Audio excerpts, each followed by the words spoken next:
Komando Strategis Angkatan Darat atau biasa disingkat Kostrad merupakan bagian dari Komando Utama atau Kotama Tempur milik TNI Angkatan Darat. Kostrad memiliki jumlah pasukan yang dirahasiakan dan selalu siap untuk beroperasi atas perintah Panglima TNI kapan saja. Dikutip dari situs kostrad.mil.id, sejak diproklamasikannya Negara Republik Indonesia pada tanggal 17 Agustus 1945, banyak gangguan yang datang baik dari dalam maupun luar negeri yang silih berganti mencoba untuk menghancurkan NKRI. Hal ini juga ditandai dengan terjadinya beberapa peristiwa di tanah air, yaitu gangguan yang berusaha menggantikan ideologi Pancasila dan Undang-Undang Dasar tahun 45. Namun pada akhirnya semua gangguan yang muncul dapat diatasi.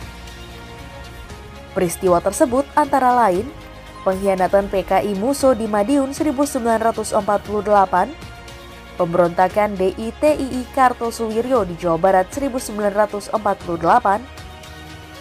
pemberontakan APRA Westerling pada tahun 1950, pemberontakan Andi Aziz di Makassar 1950, lalu pemberontakan Ibnu Hajar di Kalimantan tahun 1950, pemberontakan RMS di Maluku tahun 1950, dan pemberontakan PRRI Permesta di Sumatera Barat dan Sulawesi tahun 1958. Berdasarkan struktur organisasi dan tugas penetapan atau TAP 0 hingga 5 yang dikeluarkan pada tanggal 5 Agustus 1958, telah dibentuk Kodam hampir di setiap provinsi Indonesia. Namun saat itu masih bersifat teritorial dengan kemampuan terbatas yang terdiri dari Kodam, Korem, Brigade, dan Batalion.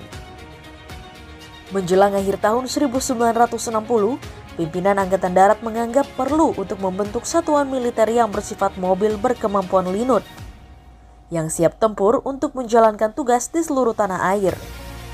Dari situ, maka dibentuklah Cadangan Umum Angkatan Darat, di mana gagasan dan ide ini keluar dari Kasat Jenderal A.H. Nasution pada tahun 1960.